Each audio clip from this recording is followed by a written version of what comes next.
Hello and welcome to this edition of Building Africa's Prosperity. I'm Chris Bishop. Now this week here on CNBC Africa, we look at the big part infrastructure plays in the future of Africa and its prosperity.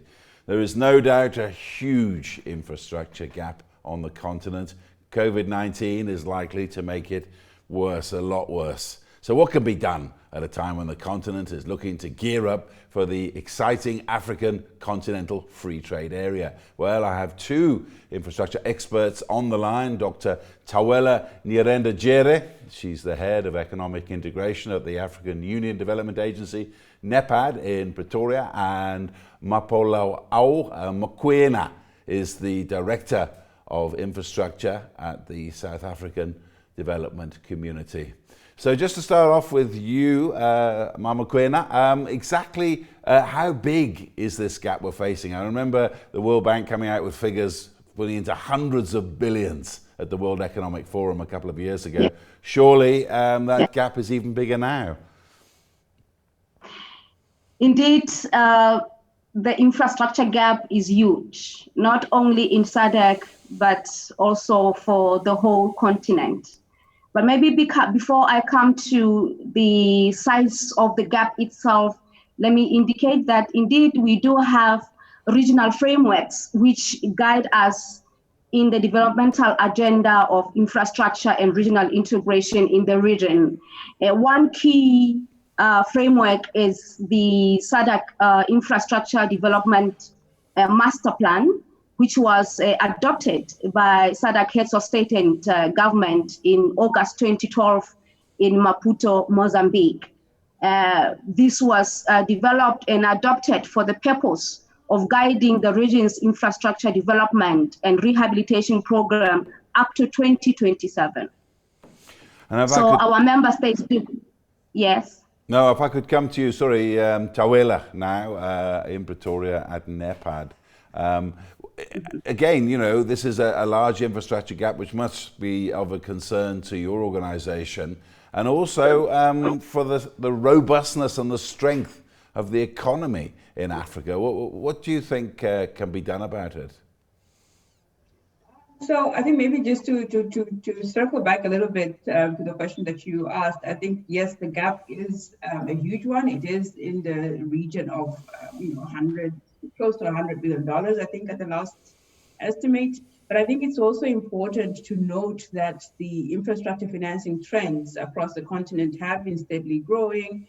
And if you look at the last report that was issued by the AfCFTA and the Infrastructure Consortium for Africa, it indicated that there was increasing commitments from African governments themselves in terms of putting resources towards financing infrastructure, and also that there was a significant improvement in the way that private sector was also making commitments to infrastructure projects across the continent. So I think moving forward, I think we expect to see the same trajectory in terms of an increasing commitment to infrastructure projects, both from governments and from the private sector. But I think it's also important to note that COVID-19 obviously will have an impact in some regard, and in some instances, this impact will result in perhaps governments being a bit more inward focused or inward facing as far as infrastructure development is concerned. But at the same time, we see that even as they are allocating resources more inwardly, that there will still be that need to make the links between national infrastructure and regional infrastructure as well. Now, if I could come back to Mapolao Mokoena, again, in this world of COVID-19, this pandemic that we're all facing, surely it's going to make the struggle for infrastructure even more important and even more difficult. You are perfectly correct. We even before COVID, we have been encountering some challenges in as far as infrastructure deficit is concerned. For instance, insufficient energy supplies, inadequate water supply, reticulation and sanitation systems, inadequate and expensive broadband networks, and unreliable transport networks and logistics. Now, as if this was not or has not been enough, you have COVID, which has actually brought to light that we really have serious gaps and serious challenges because we could not right away respond to the challenges that were brought by COVID-19. We saw in the energy sector demand having to go down of electricity. We saw because manufacturing industry had to close down. But we saw again the demand on the ICT side, that we were having challenges, or we are still having challenges to reach out to rural communities, the most vulnerable. So these are the challenges with or without COVID, and it's even going to be worse after COVID. So we need to put our act together as a region, as a continent, to come up with policies and strategies that would make sure that whenever we have disasters of this nature, pandemics of this nature, we are not caught off guard. We should be ready for any eventualities. So this is one of the lessons we are learning from COVID. We cannot even respond to the simple one that we are being asked to facilitate movement of essential goods and services across the regions. And we have seen bottlenecks at nodal points, our borders. And today we are even stigmatizing drivers that they are spreading the virus itself. So indeed, challenges are there, and therefore we need, like I said, we need to go back to the drawing board and see where we can bring enhancements or improvements to provide the necessary infrastructure that is required throughout the region and throughout the continent. Now, I'll come back to you in a second, but I go to Tawela Nyirenda-Jere at NEPAD. One of the great solutions that's always put up is public and private partnerships. I know the African Development Bank did a lot of work on this in the last few years, this idea of blending private and public money to take the risk out of infrastructure projects, which tend to be tricky and long-term.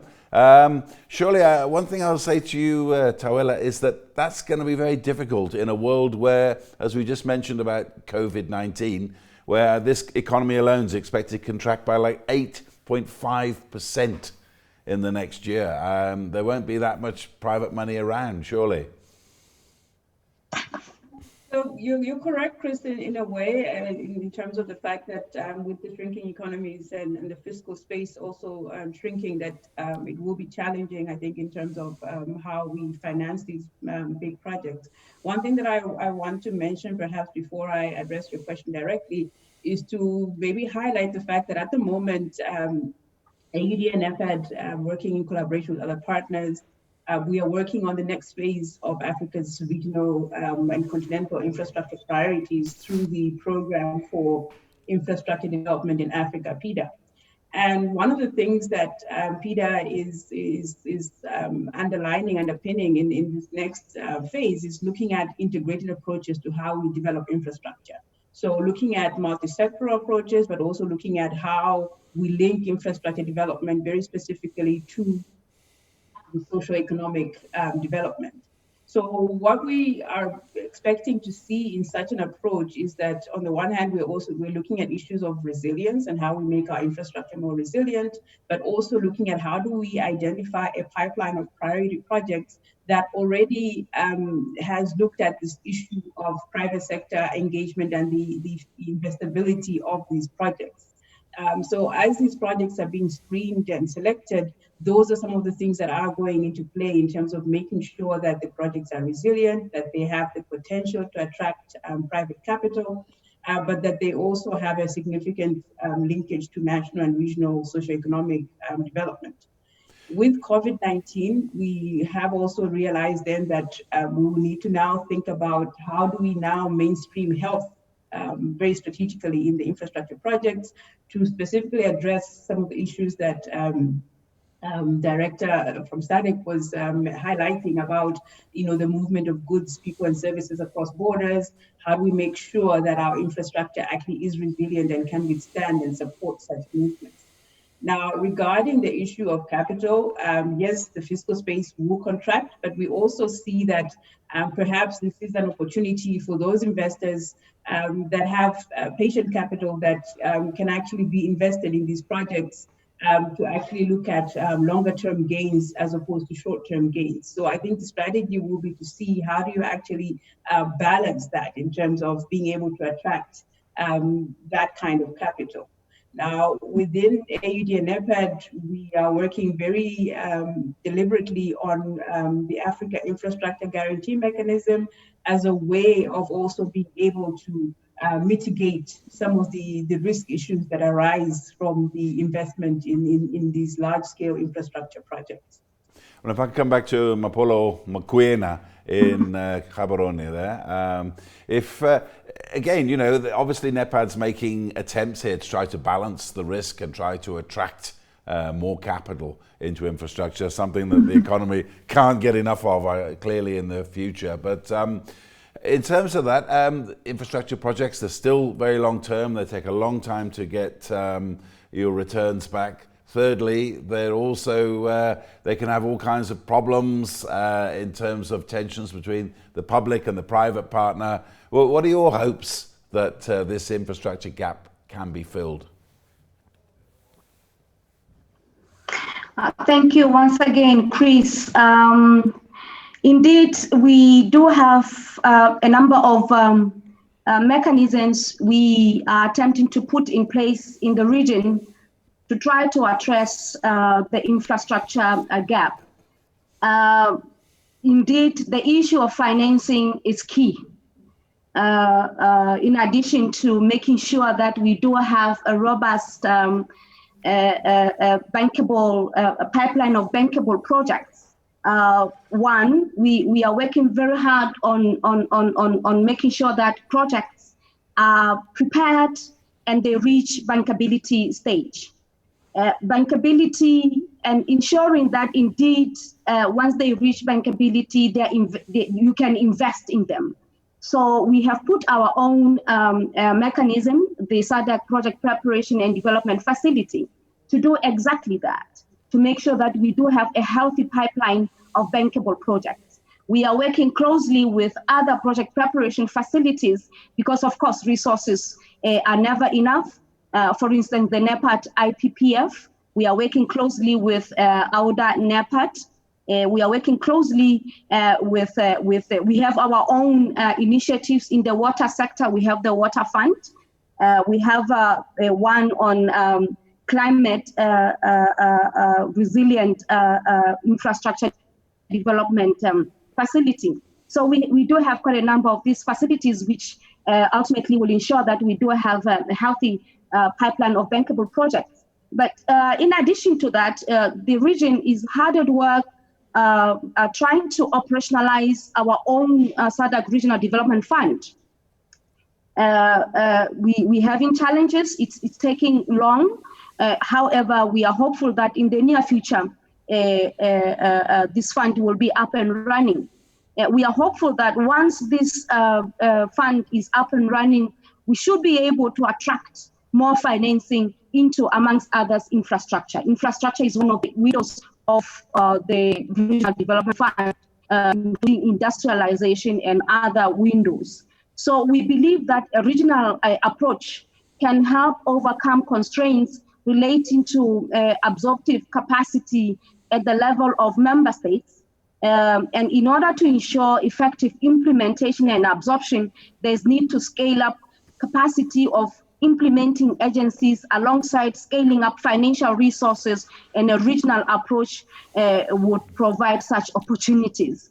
So we have recognized and observed a number of challenges that have to do with preparation, development, and implementation of infrastructure. So we're looking at also a number of innovative ways of funding infrastructure and regional integration. Not so long ago, the region adopted its own domestic resource mobilization strategy. And we are looking at a number of avenues to finance, including levies on import and export duties, illicit financial flows, recall to the region, regional lotteries and events, amongst others. So we do have a couple of these measures that we are looking into as a region, and indeed private sector participation. So in a nutshell, these are the measures and frameworks that we are looking at and we are implementing. Tawela, in terms of the African Continental Free Trade Area, I say very exciting, but it's a massive challenge for the already difficult job of getting enough infrastructure to keep this continent doing business and turning over. So I think the Continental Free Trade Area, as you rightly said, is an important aspect and an important element of Africa's future and prosperity. And I think that we can all agree that infrastructure also is a very significant part of that, because infrastructure is what is going to help to actually drive and help in terms of the intra-African trade, but also the trade between Africa and other regions. I think what is important from the perspective of the CFTA is to really underscore how the different types of infrastructure will help in terms of industrialization, which then touches upon issues such as the access to energy and energy security, the issues of ICT and digitalization, and how that also contributes to trade. And I think that, to realize the CFTA and to bring in the infrastructure element, I think it is served best, I think, by this whole idea of looking at things a little bit more holistically, but also underscoring the importance then of cross-border infrastructure and regional infrastructure. So when we start talking about trade corridors and the infrastructure that supports those trade corridors, it becomes important for us to then look at those trade corridors end to end, but also looking at the different aspects of infrastructure across those corridors. So whether we're talking about water and sanitation, whether we're talking about ICT and digitalization, the issue of energy, issue of transport and multimodal transport, all those become important elements of how Africa is going to realize prosperity and enable trade and free flows of people, goods and services across the continent. If I can go to Mapolo Mokoena in Gaborone, I mean, it's already going to contribute to a massive infrastructure bill, which the continent's trying to fill, in the fact you're going to need, I mean, we're talking about a passport, an African passport for everybody. I mean, that's going to take incredible infrastructure in border posts alone, so that you can pass through with your chip and you can move around and do business. How do you think that kind of money can be got together? Thank you very much, Chris. On the issue of the passport, I would like my sister to come in on that one to indicate progress we have made in that regard. But on the facilitation part for cross-border movement across the region and the continent, in supporting the Continental Free Trade Area, there are certain programs and projects that we are fully behind, or we are rallying behind as a region. For instance, and these are part of Agenda 2063, the issue of high-speed rail. My sister mentioned the issue of connectivity, interoperability. So that's one of the projects which is on our cards, the high-speed rail across the continent. We have made a lot of progress in that regard. We have identified those priority and pilot projects, and we should be seeing a lot of progress on the ground in the near future. The other project or program that we are also supporting and rallying behind is a single African air transport market. This is in recognition that for a very long time, we have been wishing to open up our skies. And now we have come up with this concept of a single African air transport market. a number of countries so far. I think we have 34 member states who have signed up to that declaration for the project to go ahead. And we are hopeful that opening up the skies will also address the challenges we are facing when it comes to market integration and trade.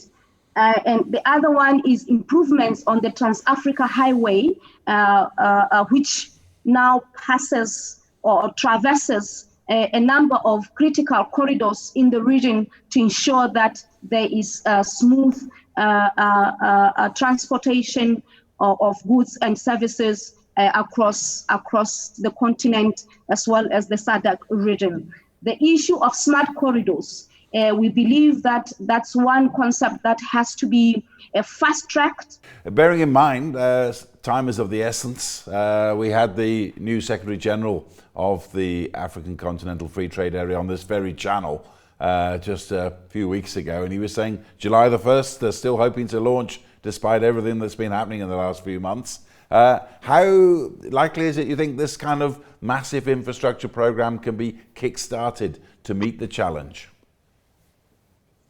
So I think that maybe, Chris, it's always, I think, important for us to acknowledge our successes and acknowledge the fact that we're not starting from zero. So we've had the first phase of the program for infrastructure development in Africa, which is the continental priorities as set forth by our heads of states and also informed by the regional economic communities, and we're now going into the second phase. So it's not like we are starting from zero. We have a base to build on, and I think it's important to acknowledge that and to acknowledge the fact that there are certain lessons that have been learned, and that going forward, the idea then is to see how do we actually accelerate and use what we have learned to move forward. In terms of addressing some of the issues that Director Mokoena raised, I think it's important to also maybe mention the fact that a lot of the things that will support the CFTA, much as we're talking about hard infrastructure, we also have to look at the soft infrastructure aspect. So the issues of the policy, legal, and regulatory frameworks that will enable some of these things to happen. So when we talk about the movement of people across borders, if it's our land borders, and we're looking at our one-stop border posts and how to make those more efficient. On the one hand, it is about the physical infrastructure, but it is also very much about the softer aspects of how we mainstream and harmonize the policy, legal, and regulatory elements as well. So, and in terms of connectivity as well, if I could go back to you, Mama Mokoena, in Gaborone. I mean, basically, the other day on this very channel, one of the guests I was interviewing said that connectivity should be like meat and drink to the economies of Africa. If they want to grow, they need to have plenty of it. But as you know, even with the connectivity we have today, we're not quite sure whether it's going to hold out sometime. How do you think we can get the investment together to from private and public sources to make connectivity be taken for granted? Each time we raise these issues, we go back to saying financing of infrastructure. It is clear that access to adequate infrastructure has a bearing on livelihoods and overall economic output. And financing, it's our main challenge, I believe. And therefore, we need to have concerted efforts as member states in SADC and in the continent to make sure that we address this issue. I mentioned the efforts that we are putting in place to make sure that this financing or this challenge is addressed. And indeed, all our efforts should be geared towards that. Member states can no longer afford to finance these huge infrastructure projects. And the traditional ways that we know, also they are also having some challenges. And therefore, we need to bring on board, we have to be bold enough and bring on board our private sector. But of course, there are certain things that we need to do. The enabling environment, our policy space, our regulatory space, and all those, I think There's a lot that we still need to do so that they can be confidence, or they can bring confidence to the private sector to put in the necessary resources to support member states. So we really need to work hard to make sure that the private sector is fully on board. I also talked about innovative ways of financing infrastructure. Time and again, we talk about domestic resources. We still have pension funds, for instance, which are untapped. And I believe this is the time. This is the time more than ever before that we really need to getting serious about tapping some of these resources to finance our own infrastructure. How strong a case are you going to put to private business? I mean, bearing in mind that in some ways it's as much in their interests to get connectivity and more trade and more business across the continent as it is for the governments of the people who live here. So within AED and EPED, as part of our implementation model, we have two key initiatives that are very geared towards private sector participation. So we have the Continental Business Network, which is a platform that allows us to better engage with private sector in terms of understanding their needs, but also being able to present them with projects and addressing some of the concerns that they have about investing in some of these infrastructure projects. At the same time, and I think responding to what the director was talking about in terms of the pension funds, we have the 5% agenda, which looks at how do we actually raise the financing that is directed by pension funds towards infrastructure projects to at least 5% of their assets under management. I think it's fair to say that even though we always say that the problem is financing, it's not so much that the money is not there, but perhaps it is how do we actually tap into those funds and the monies that exist and make our projects bankable, attractive enough to the private sector for them to actually put money into. And I think that's going to be one of the things that coming out of COVID-19 that we're going to have to look very carefully at to say, how do we actually make sure that we're able to tap into these funds and these resources out there. I think it's also important to, as we talk about private sector, a lot of times when we talk about private sector, we're talking about what I would call, for lack of a better word, big private sector. But I think it's important also for us to look at the domestic market, to look at our local private sector, look at our SMEs. How do we involve our SMEs in these infrastructure projects and give them access to these infrastructure projects? Unemployment, I think, is a big problem right now, and we're seeing that it's going to probably get worse before it gets better. And the question is, how are we going to use infrastructure development to address the issue of unemployment and give our young people access to opportunities that would arise from these infrastructure projects?